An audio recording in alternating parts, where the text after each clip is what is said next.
Selam arkadaşlar.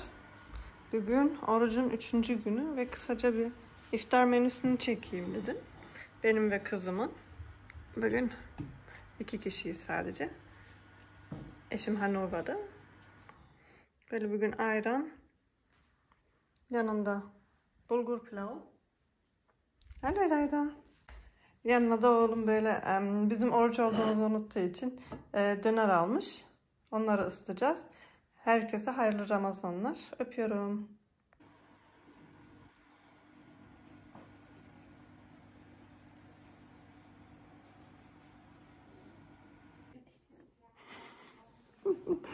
Hadi devam konuş.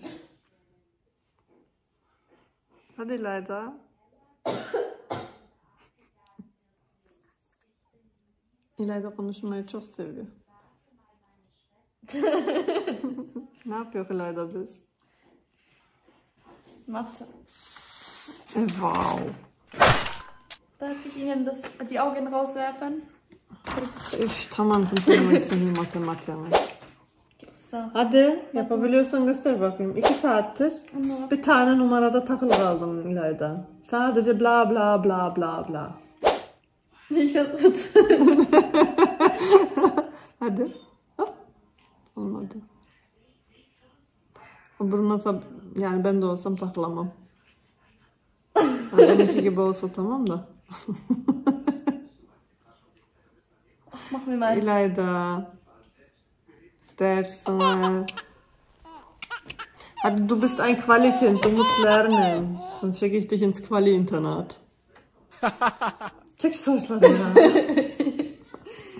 Ay açlıkta ne yaptığımızı bilmiyor. Bizim oruç böyle geçiyor. Konuşmayı da unuttuk. Wow. İlayda şu saçını çek yüzünden.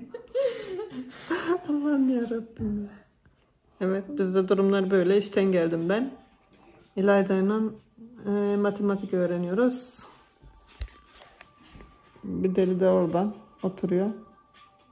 Hello Yasin. Oh. Yasin PlayStation oynayamıyor onun için. Lass mich in Ruhe modunda. Ama hafta ortası okul var, PlayStation yok. İlayda hadi çüz yap. Telefonu düşürmeden. Öyle güzel oldu, öyle bir gözlük Allah sana.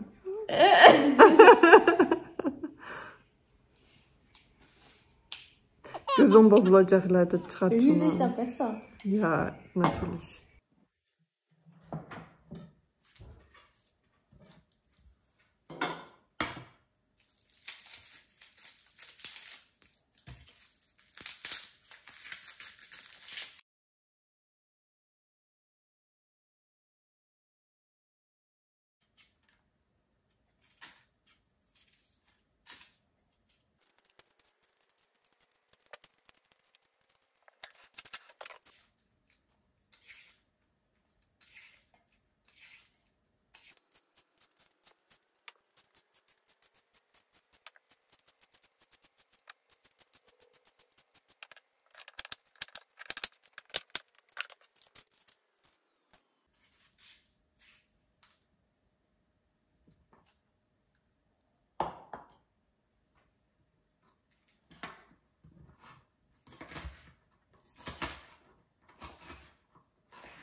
Selam arkadaşlar. Umarım videom hoşunuza gitmiştir. Bu haftada bu kadar.